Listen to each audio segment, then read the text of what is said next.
issue regarding forensic science is that the current methods being used may not be as valid as some had thought, placing innocent people in prison and allowing criminals to walk free. Forensic science is a scientific method of gathering and examining information about the past. This is especially prominent in law enforcement, where forensics is used in relation to criminal or civil law. There are two sides to this issue, one of them being that forensics methods do not provide valid enough evidence to be used in criminal trials. Then there's a second side of the issue being that the errors do not lie within the tests themselves, but rather the forensics analysts that are administering the testing.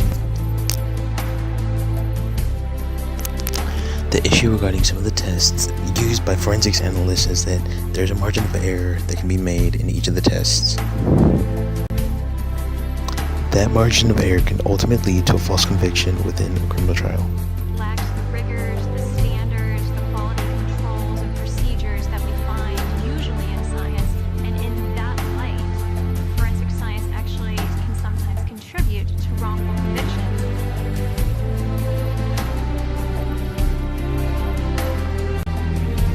After a crime has been committed, fingerprinting along with other types of forensics analysis will be conducted. After fingerprints have been taken, analysts then look to identify minutiae, or precise details of the fingerprint. The minutiae is then compared to other suspects of crime. A total of 12 minutiae is needed to declare a distinct match. Should the fingerprints be declared a match, the suspect will then be put on trial.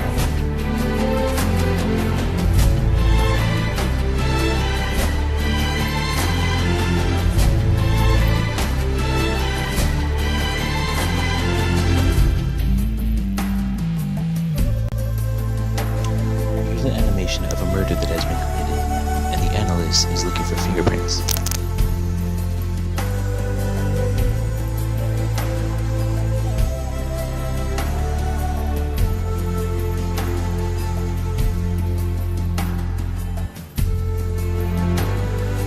For those who believe that the problem lies within the methods of fingerprinting itself, this animation produces an error. While the forensics analysis may have done the test correctly, that does not mean that he didn't make a mistake. During the fingerprinting process, only the minutiae is analyzed in the fingerprint, due to the fact that when a crime is committed, the fingerprint is obscured and may not look as clear as it did in the animation. This then produces an error. While it is highly unlikely for two people to have minutiae in the exact same areas of the fingerprint, it is not impossible. There have been reported cases of people having minutiae in the same areas, so for this reason, fingerprinting can be thought of as unreliable. The upcoming animation depicts how errors can be made in the use of blood spatter analysis. Blood spatter analysis works by looking at the angles of impact of blood along with the diameter of the blood spatter. Blood spatter analysis ultimately helps the analyst figure out how the crime had played out. It helps the analyst know whether the body was moved. It can also help in determining whether a witness may have given a false testimony. The animation is in fact false. By looking at the angle of impact along with spines that come out from the one would be able to tell what angle the blood spatter came from. And in this case, the animation was incorrect, and the blood spatter in fact came from towards a downward direction. The second animation is also incorrect. While the victim was attacked, they were not attacked against the wall. An artery may have been struck, which caused the irregular blood spatter. The problem with blood spatter analysis and other areas of forensic science is that they are too open to interpretation.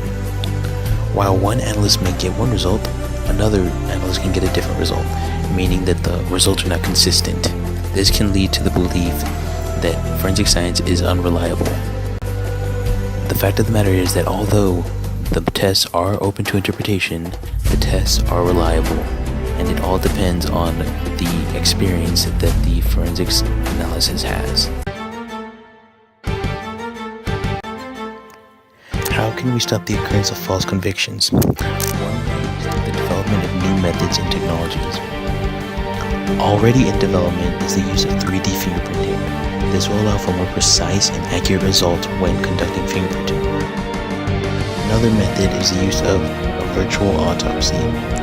Through a virtual autopsy, the main body can remain unscathed. That way, no evidence will be diminished and evidence can be come back to at any point in time. For more information, please visit www.innocenceproject.com. There you can donate and get informed to help stop the occurrence of false convictions in criminal trials.